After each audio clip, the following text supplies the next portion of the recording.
Welcome to this installment of the Beacon of Light podcast. My name's Tony. Obviously, everybody knows Sarah. And we're here with Dave DuRocher from the Other Side Academy. Now, we were just having a very candid, beautiful conversation. Indeed. Right? Yeah. So before we get into that conversation, right, what I'd like to do is just take a few minutes. And who is Dave? What did Dave, how did Dave get to where Dave is? And what exactly does the Other Side Academy do? What is it? And we'll talk about why has it been so wildly successful? Can we start with who is Dave? Yeah. It's good to be here with both of you, Sarah. Thank you. I know we've been trying to do this for quite some time, and I'm glad we finally got it on the calendar and we're able to sit down and have a conversation. Yeah. And Tony, it's good to have made your acquaintance a few weeks ago and to be able to sit here with you as well. Wasn't what I was expecting, by the way. She was like, "You got to meet this guy," and I'm like, "Ugh, really? Yeah. Okay." Well, hopefully that's a good thing. Yeah. Well, it is a good thing. Yeah. So, Dave DuRocher today is the executive director with the Other Side Academy. Obviously, I haven't always been the executive director with the Other Side Academy. I was a hardcore drug addict for well over 27 years. Started at a really young age, smoking pot and doing coke, and I stole everything you could possibly imagine. What was that age? Oh, I started drinking at 11. Did my first line of cocaine at 13. Hold on a sec. When you say you started drinking, I'm like, I had a beer, or no, you started drinking. Well, my dad, he would have his friends come over. They'd ride up in the driveway on their motorcycles. He would, pool table, cigarettes. It's the 70s. So people are drinking, and I'd go to the refrigerator and get the Budweiser and pop the can. And my dad didn't sit me down and go, "Here, Dave, here's how you drink."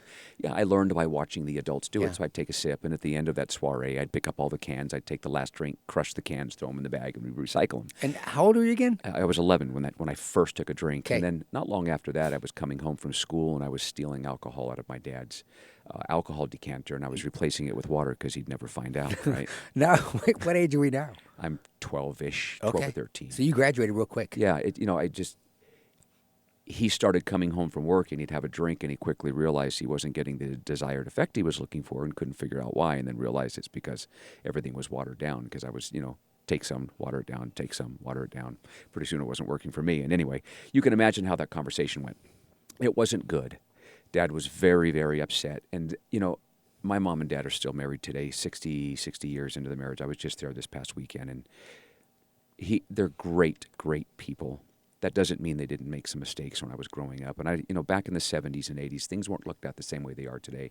I think we realize how important making sure that stuff doesn't happen is today, because it really did lead me down that path. It wasn't intentional by any stretch of the imagination, but that doesn't mean that it didn't happen. I was like Dennis the Menace. This is an important thing to mention. When I say I was like Dennis the Menace, and I mean I was stealing mail out of the mailboxes at Christmas time at 5 or 6 years old because I knew there'd be cash in those cards. So the mailman would leave the street. I'd steal the mail. I'm waiting for neighbors to leave, and I'm going in their sliding glass door and ransacking their house. Dennis the Menace is like a choir boy. Yeah, I was going to say that's a Boy Scout camp to right. Who you were. Who we were. Yeah. Just so you know. Yeah. Go ahead. So, there's no playbook on how to deal with a kid like me. Yeah. I would steal money out of my mom's purse, and she'd come and she'd find me, and she'd go, "Dave, did you take that money out of my purse?" No, Mom. And, she'd go, "Empty your pockets." I'd empty my pockets, and they were empty. Right? I was so proud of myself. And then she'd say, "Take your shoes off." Now, I have no idea how the money got in there.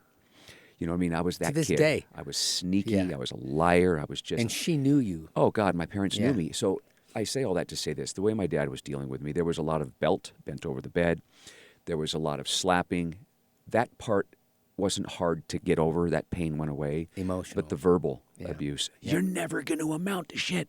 And this went on for years. "What the F is wrong with you?" Yeah. You know what I mean? And as things continued to progress from my drug addiction, right, that became worse.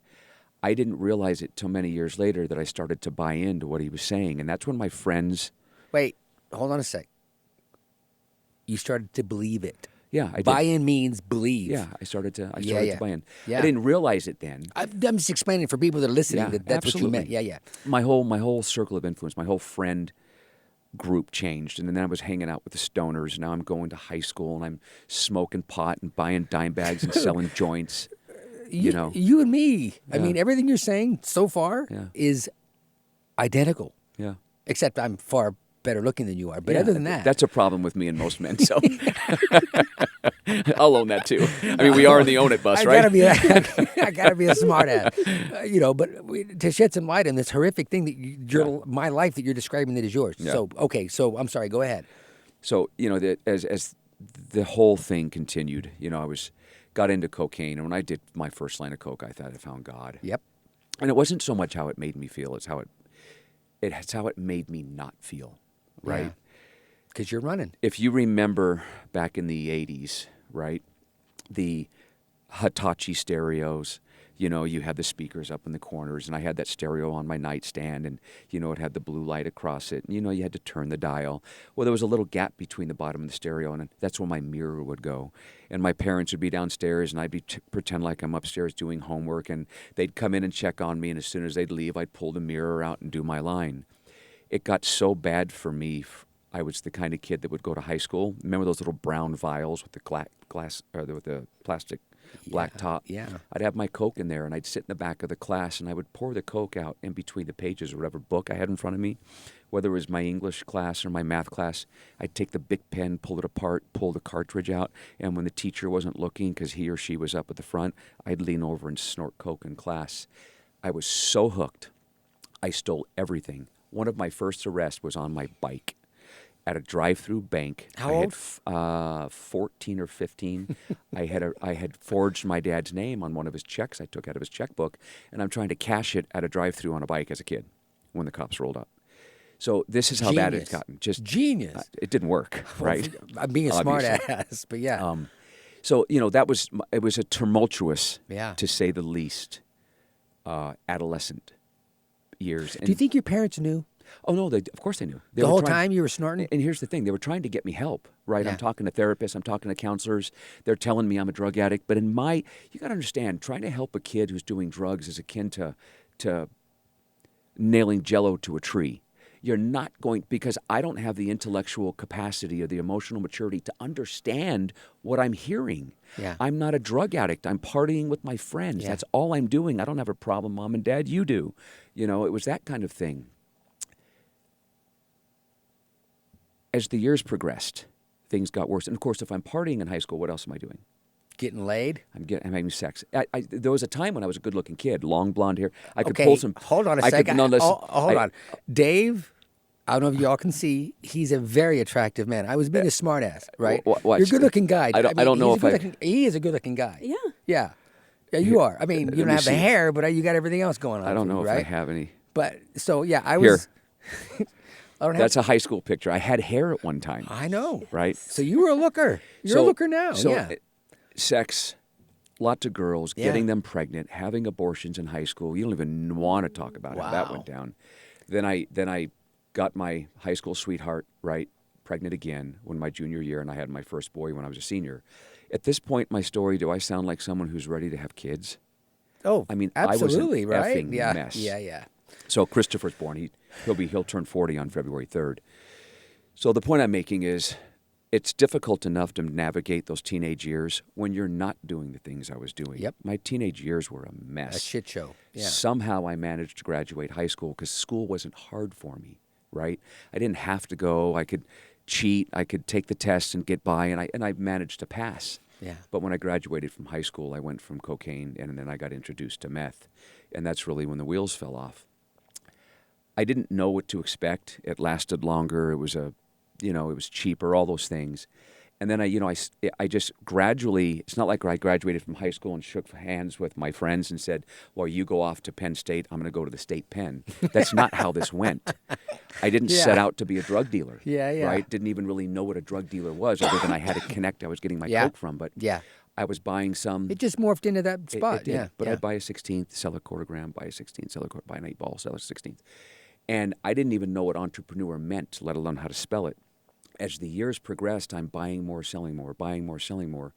pretty soon I'm buying very large amount, and you have to work your way up. You don't just, you're not just some guy that goes, hey, can I get 5 pounds? No one's going to sell it to you. Been there. So Yeah. it took a while to get to that point, Yep. and then I realized that I can make money doing this. And support your habit. It comes with women. It comes with a lot of money. It comes Cars. with all that. Yep. And that fed that insecure ego of Yep. mine that Yeah. I was trying to fill. Yep. That was beat down at a young age. You're not good enough. Right. Yeah. So Yep. now I'm making a name for myself. Anyway, with all that being said, what happens next? I start getting arrested. But when you're dealing drugs on any kind of large scale, what else are you carrying with you? A lot of clout with a lawyer if you need one. Guns. Yeah. So Oh. I'm starting to get arrested. My first prison term was 2 years, a large amount of meth, a couple loaded firearms. I won't even get into how the arrest went down. I almost got killed, right? My first prison term was 2 years. I got out for 59 days. My next prison term was 5 years, guns and drugs. I got out for 60 days, so I'm getting better at it. I'm staying out longer by a day. My next prison term was 6 months, got out for 6 years, got out for 4 months, and my next prison term was 10 years. So it was a 2-year term, a 5-year term, a 6-year term, and a 10-year term, back to back to back with no time out. Very little. Yeah. Literally, the day I got out of prison, I was on my way back. And now on the inside, all of my ink is prison ink. I don't have any shop ink. I had to earn it, right? When I say earned, I can get a lot of what I have. I mean, I'm from the neck down, right, from the waist up, my arms and chest and back and all that. You have to have a certain amount of clout to start getting it done. But to get the political ink, right, that I'm ashamed of, and most of which I've gotten rid of by now, in order to get, California, doing prison time in California is different than doing it in Utah. Prison in California is what I refer to as high school with knives. Prison in Utah is what I consider prisony land. It is a completely different dynamic. California is Prisony land. prisony land. California is comprised largely of Bloods, Crips, Sureños, it's the real Norteños, deal. white power, and skinheads. And we're all killing each other on the yard. We're all stabbing each other. Everybody's packing in, that place you pack stuff, right? It's crazy on those yards. Nobody really gives a shit because everyone's trying to make a name for themselves. So did I. So in order to get the political ink, you have to put some work in. We're not going to get into the weeds of what that is. Yeah, we don't want to do right? that. Most of which I've had removed over the past 20 years because it's not who I was then any more not so Dave. than it is now. Yeah. So I started getting involved in the prison politics, started working my way up through the ranks, started getting the keys to the yard. That kind of politics. Mm-hmm. Yeah. Started getting the keys to the yard and, was running some of the yards depending on what yard I was on. And I was, Hold on a a shot second. caller. When you say running some of the yards, you're talking about running the inmates that are on the yard. You're the guy. Yeah, I'm over the whites, or in prison in California, it's the Peckerwoods, over the whites, right, on the yard. So the Sureños, your Southern Hispanic Mexican gang members, they have their own shot caller. The blacks have theirs. The whites have ours. Anybody wants to do anything with the white supremacists, basically, or whatever, you're the guy. Well, yes and no. Any time there's tension between the races, and it doesn't just jump off on the yard, right? And we have to get together and decide what we're going to do. You and the other leaders. Correct. Yeah. Right. And honestly, most of the time, it's not something you wanted to do. But that word respect is the most overused word in the English dictionary in the prison system in California. Yeah. Everybody's always respect. If you had any respect, you wouldn't be here. Yeah. Quit using. I felt that same way then about respect. But if we had an iota of it, we wouldn't be in prison. We don't even know how to respect ourselves. If we did, we wouldn't be there. Yeah. So the bottom line is, spent a big chunk of my adult life going in and out of prison in the state of California. Then So is it the same prison every time, or are you No. wherever the dice Susanville, lands? Jamestown, Wasco, Folsom, CRC, Wasco. Yeah. But does your reputation follow you? Yeah. Your reputation does follow you. And here's the thing. You just touched on a very important word. So this is one of the things I teach my students at the Other Side Academy, and something I had to learn the hard way. In order for me to gain a reputation, what did I have to do? You had to prove yourself. Do stuff. The Yeah. more wrong I did, the greater my reputation became. I had no character. In order to gain character, you gain character by doing the right thing. You gain reputation by doing the wrong thing. So when I was in prison or even on the streets, I had this reputation that got there well before I did. But it wasn't based on anything. But you loved it. Well, in that time, right? But now Yeah. I'm ashamed of it. I look Yeah. back and I'm like, God, what the- was I thinking? yeah, right? Yeah. Character, you build character doing the right thing, right? Which is going to get you farther in life, a reputation or character. So I had it all wrong. I had it all backwards. And I own my shit, man. I have no problem hugging the cactus. I know what a no good, lying, cheating, thieving, manipulating, violent, out of control Piece of criminal shit I was. we were. That's who I was. Yeah. And Yeah. I can't emphasize that enough. And I think that's one of the problems today is in the narrative today is, oh my gosh, you can't say that. It's shaming. Please, we can't say the truth. I can't say the truth about who I was or who somebody else is that's doing that. If it's the truth, it's the truth. If it hurts, it's probably truer. But anyway, all of that stuff's true. I got out after my 10-year prison sentence. As you could imagine, went right back to the same lifestyle, doing the same thing. I'm at a house in Huntington Beach, California. I'm handling business in that house, and I'm looking out the window. And way out the window, I'm on the second floor, I can see a helicopter super high in the sky, sitting there. So I'm going about my business. I'm making calls on Waynestown. You didn't doing my put it thing. together then? Well, I'm looking, an hour goes by and I look out the window, and usually the helicopters, you can hear them floating around the city. I mean, they're patrolling the neighborhoods, right? It's way the hell up there, and I'm thinking, There's no way. I wonder what Can it be? It's too far up to be. that's what's going on in my head. Yeah. So I'm getting ready to leave, pack everything up, walk out of the house, get in the car, take off, and the cops were everywhere. Huntington Beach PD, Fountain Valley, Garden Grove, and parole. But I had told everybody I'm never going back to prison. I know when I get busted again for my 5th term, I'm going away for the rest of my life. Yeah. So I took them on a high-speed chase. I had complete wanton disregard for public safety, up on sidewalks, through red lights, displacing vehicles in front of me, doing everything I could to get to a bridge so I could stop, throw everything out the window, down into the water. But you don't know where that bridge is. I know where the bridge is. It's in Costa Mesa. I'm on my You're- way there. oh, I'm you're- Hamilton. oh, Yeah, okay. I'm going trying to get to Hamilton. And they're not going to see you throw that shit off the side. So yeah. the cacophony of sound between the sirens, the commands to pull over, the helicopter had come down. It's like 8:30 at night now. Lights. Shining the spotlight in the Yeah. vehicle as I'm going. It was That. one of the most hectic and harried moments of my life, right? And all these thoughts are going through my head, but I'm not going to stop.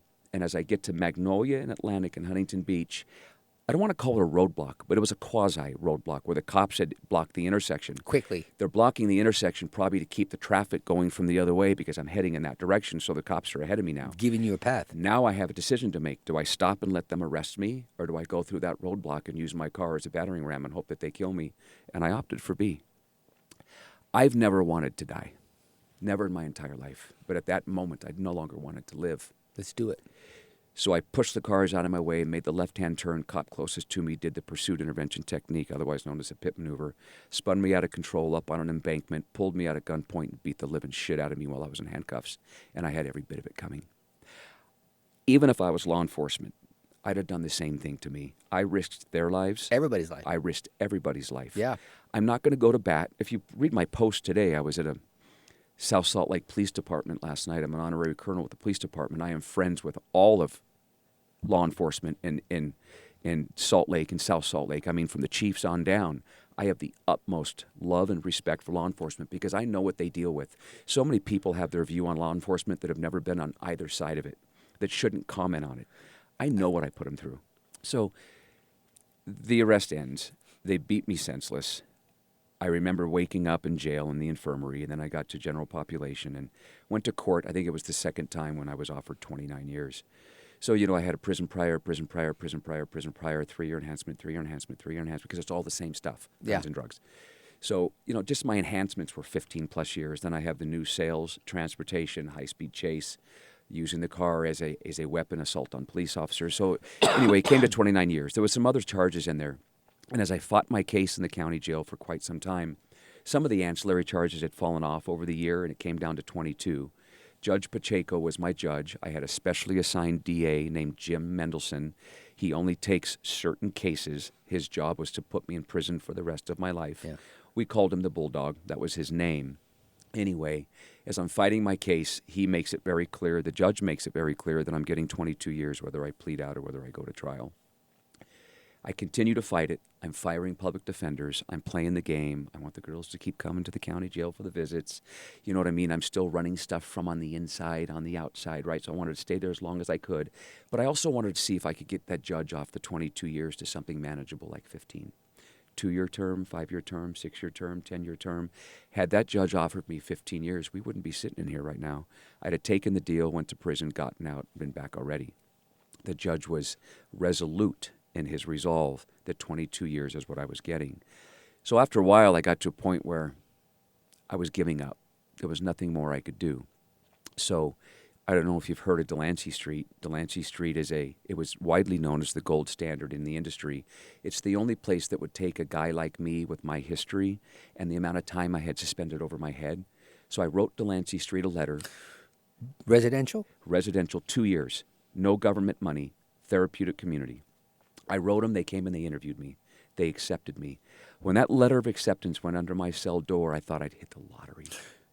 I'm now leaving this sale. I'm going to go over there. Well, I got the letter of acceptance, but the judge hadn't signed off yet. Oh. So I go to court, and we present it to the judge. He can't cuss in court, but he was very emphatic when he said, heck no. Mr. DuRocher, you are not Delancey Street material. I will never send you to Delancey Street. You are getting 22 years. Get out of my courtroom. Stop it. So now Yeah. I'm in my cell. I've been fighting my case for a year and a half. Defeated. I now realize I'm probably not coming home. And if I go to prison on a 22-year sentence, it's going to be very similar to my 10-year sentence. I'm going to a 4-yard. There's 1 yard, 2 yards, 3 yards, and 4 yards. 4 yards are largely comprised of people with a lot of time or lifers. Nobody cares on a 4-yard. You can stab people. You can beat the shit out of somebody. What are they going to do? Give you another life sentence? Pass the butter. Nobody cares. Yeah. So I know when I go, I'm probably not coming home. So one night I took a major chance. I wrote Judge Pacheco a letter from my cell. It was 4 pages long, and I wrote it on legal pad, front and back, and I told him my life story. And I said, Your Honor, I've been to prison 4 times already. It didn't work. That's not your fault. That's mine. You can send me back to prison. I will get out eventually, probably, right? And I have it coming. I own that. But Delancey Street interviewed me, and they accepted me, and they think they can help me, and they've graduated 25,000 people at this time back into the community successfully. Why don't you give me a chance? I said, if you send me to Delancey Street and I get kicked out or I split, you can lock me up for the rest of my life. Not that you need permission. That was my conversation with them on paper. And I said, here's the deal. Then I did something that everybody that I was talking to that I said I was going to do this in the pod is saying, don't. I pled guilty to all my charges on paper. I said, Own it. I said, here's the deal, Your Honor. I'm taking a chance right now. I'm guilty of sales, transportation, high-speed chase, assault on police officers, weapons. I'm guilty of everything. Please send me to Delancey Street. One of 2 things will happen. I'll come back to say thank you when I'm done, or when I get kicked out or I split, you can lock me up for the rest of my life. What do you have to lose? 6 weeks later, I go to court. I don't know if you remember what a phone booth looks like, but Yeah. for me, it was a tiny metal cage, ankle irons, waist irons, handcuffs, and I'm in this little tiny cage where they put animals because that's who I was at that time. And I own that shit. Yeah, I yeah. needed to be Yeah, there, yeah, right? yeah. I had it coming. Look at how I was living my life. This yeah. isn't a disease. If it is, it's the disease of me. The judge took the bench and he said, Mr. DuRocher, against my better judgment, I'm going to give you the opportunity of a lifetime. I'm going to let you go to Delancey Street. Wow. Right? You're going to plead guilty in my courtroom to 22 years. You're going to sign your deal. You're going to own it all. I'll let you go, but when you get kicked out or you split, I've got you for the rest of your life. You're done. Get out of my courtroom. I will never forget that moment. Did you start crying? I didn't. I was trying to be stoic in court, right? Yeah. But I was like, holy shit. Yeah. I'm getting out of jail. I did it. I'm getting out of jail, Yeah, right? I'm getting out of yeah. jail, right? So Yeah. listen, you want to hear what a no good piece of shit I was? Oh. My mom and dad know I'm going to court. I get back to the jail and I call them and tell them Delancey Street accepted me. They left Las Vegas where they were living. They drove to California as fast as they could to get me from the jail to Delancey Street. I get out of jail. It took them 36 hours to release me because they thought it was a mistake. They finally get the courts to whatever they needed, and they released me. PJ, that was her name, right? It has its... Anyway, she picks me up. Your girlfriend. She wasn't my girlfriend. My girlfriend was on her way. My parents were down the street waiting for me to get out. I get in PJ's car. We drive across the street to the block. We were at Theo Lacey Jail. We read Bible verses while we're in her car. Drop the mic. Just kidding. We weren't reading Bible verses. We get done. She takes me back. My girlfriend picks me up. That's who I was. Meanwhile, I take off with Jennifer. My parents are waiting for me. It's hours before I call them. When I finally called my mom, I've never heard this noise before. She was screaming and crying at the same time. Yeah. She knew exactly where I was, and she knew exactly what I was What you doing. were doing. I had a 22-year prison sentence over my head. I almost effed it off. You can say it. I almost fucked it up. You did almost fuck it up. Right. Yeah. So then I got this. It was like a get to your parents and get to Delancey Street before you start using, Do this. because I'll never make it. I told my mom and dad I'm on my way. She says, you have 15 minutes to get to this parking lot. They were at the Doubletree Hotel waiting for me. I got there. They got me to Delancey Street. I was late to Delancey Street. They still accepted me. Delancey Street is a 2-year-long re-education facility for the most lost among us. I stayed in a 2-year program for 8.5 years. Why would anybody in their right mind stay in a 2-year program for 8.5 years? Because I could. Let me Because you touch on could. that. Tony, let me touch on that. So if I go to a treatment facility today, So it's listen, if I go to a Yeah. treatment facility, 30, 60, 90 days, when do I have to leave? in 30, 60, 90 days. Why? Because that's when the insurance company stops paying. The fucking model is broken. Can I emphasize the word fucking? The model is broken. Listen to what I'm saying. Yeah. Anybody who thinks they're going to go to a treatment Yeah. facility and they're ready the day the funding runs out Yeah. is sicker than the person that needs the help. Wait a minute. I went to college. My first semester of college, I was 16 years old because I got kicked out of high school. Yeah. My last semester of college, I was 31 years old. Why would somebody spend half their life in college? It's so when you said that, like my immediate sense was I was learning, and I was so grateful to be learning. Why would I want to leave? The goal was not the degree. The goal was to learn. Yeah. So if you were learning, then And I was. I can see why you would. But stay. I think your point was I stayed that long because they let me. I was allowed to. Right? There's a couple reasons. Number one, I realized at 1.5 years, I wasn't ready to graduate at 2 years. I could have graduated at 2 years, and I would have beat the sentence. I would have beat it And been on your way. and been on my way. But I knew in my belly that I wasn't ready, so I asked to stay a third year. I was completing the third year. Mimi Silbert came down from San Francisco, which is our headquarters, to L.A., and we were having a meeting, and she looked at me and she says, Dave, how much longer will you stay? I said, I don't know, Mimi. What are you asking me? She goes, how much longer will you stay? I don't know, Mimi. I'm finishing up my third year. I'm willing to stay a little while longer. Why? She says, will you stay 5 more years? Wow.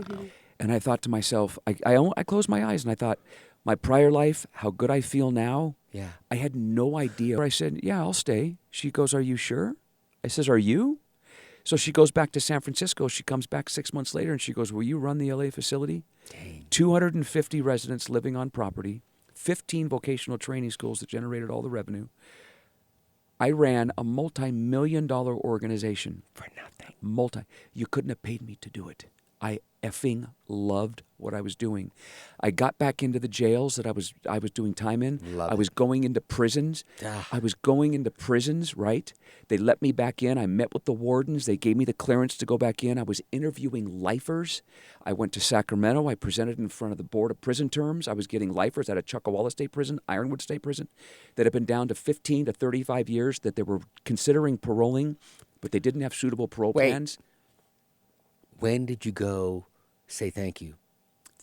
They Did we skip over that? Yeah. So, Because I want to know about that Judge, part. two things happened. I got a hold of Jim Mendelson, the DA.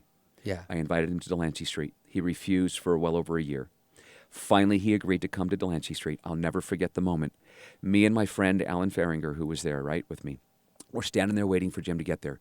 Jim gets to Delancey Street. There's double doors, then there's a foyer, then there's double doors. He enters the second set of double doors, which enters the huge waterfall at Delancey Street. It's an old Hilton hotel. He has his cop friend with him. They stop. They look inside. They're looking back and forth. I come out in my 3-piece suit. I said, Jim, come on in. We sat down. We had a 3.5-hour conversation. When we were done, he was crying. He gave me the biggest hug. He said, Dave, I am so proud of you. Yeah. I never could have imagined.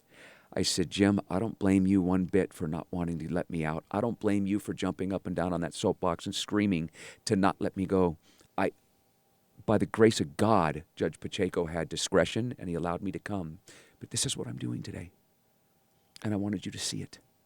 2 weeks later, I'm in court, taking somebody from Delancey Street to court. There's Jim Mendelson. He says, come here, I want to talk to you. I said, what's up?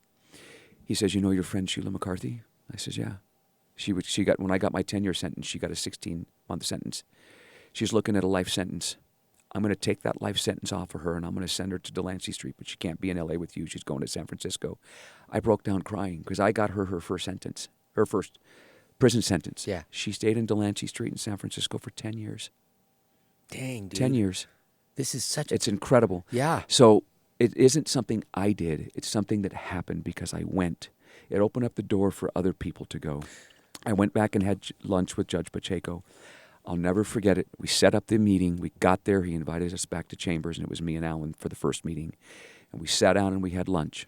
How And many years from the time he said, that gets my better it was judgment? just over 3 years when I went to see him. Okay. And I don't want to say we became friends because it's not like we went golfing. But we did. We became... You had respect. Yes, to some degree, friends to the degree that we could. Yeah. So I visited him quite often. He's now retired. I'll never forget him. It's Richard Pacheco. If he did not acquiesce and give me the opportunity to go, I wouldn't be here today. Yeah. I don't know. I can't.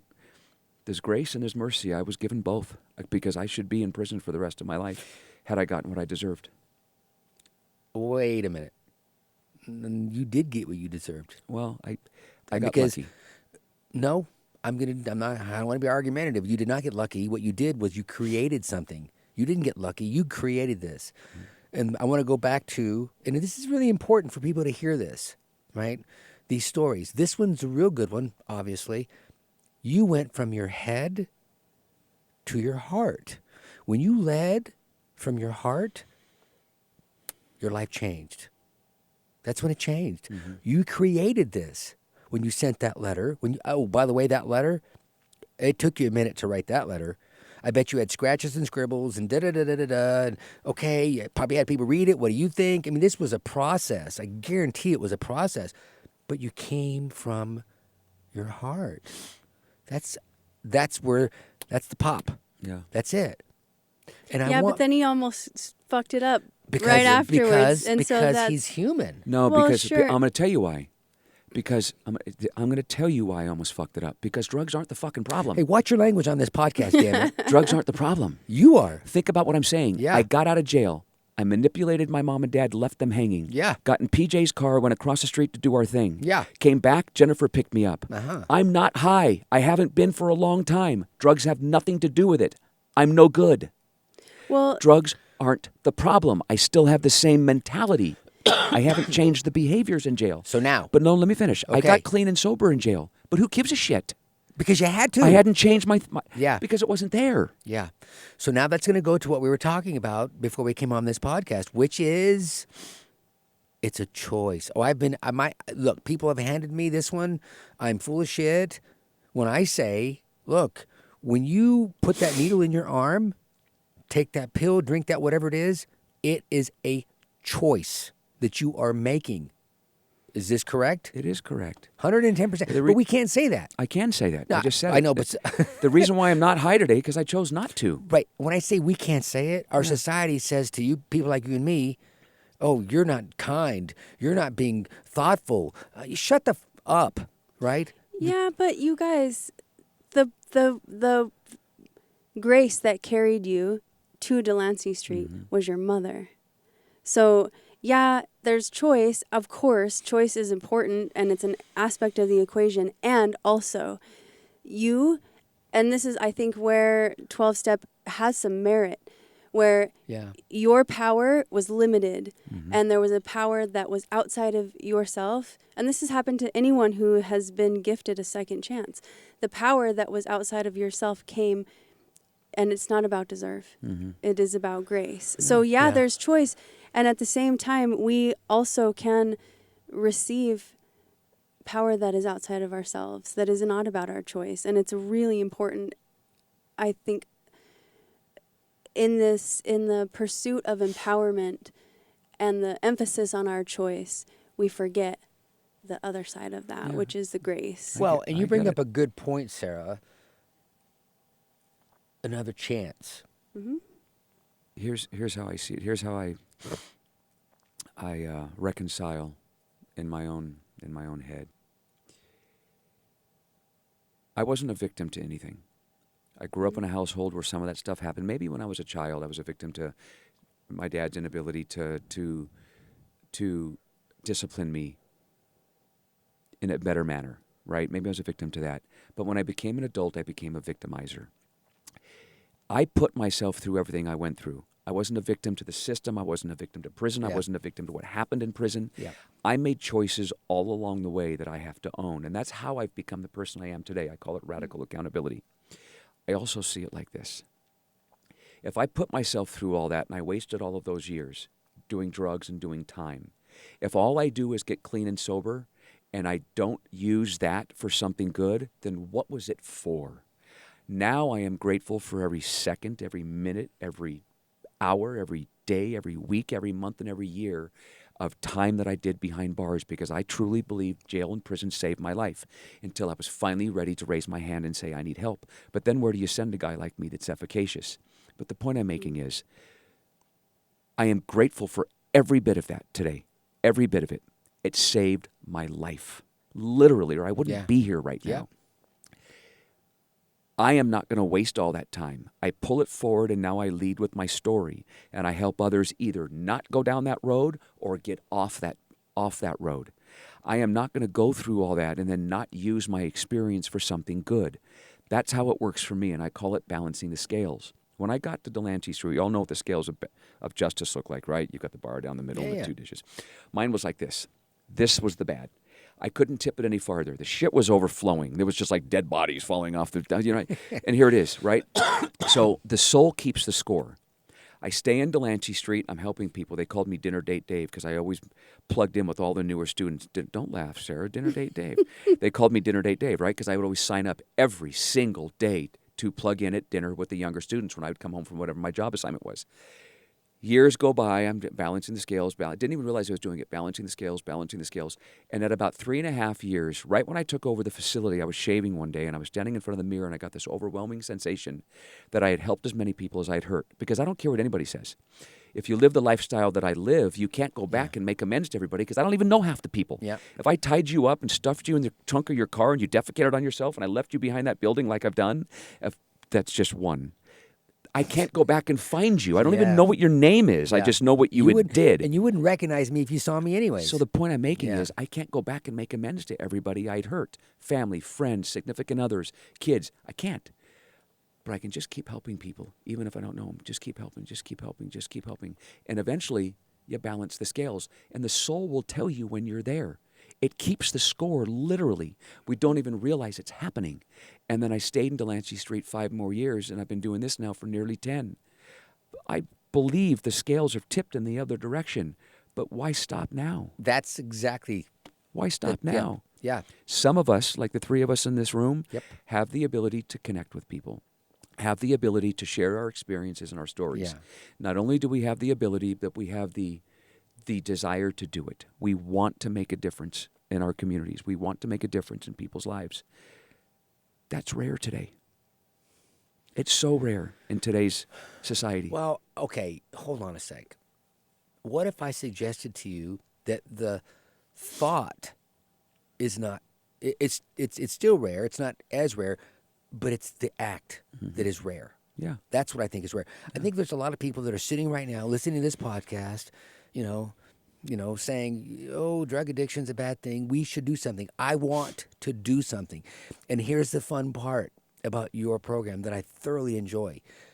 If you are sitting here listening to this podcast, the next time you want to buy some furniture, every ounce of furniture in my home, I purchased from the store, I think it's on 33rd. Mm-hmm. Yeah, that's a great store. We've got a couple of really nice thrift boutiques. Oh, my gosh. High end. But the difference really with us is the customer service. Well, we've even taken our students. Who's running those stores?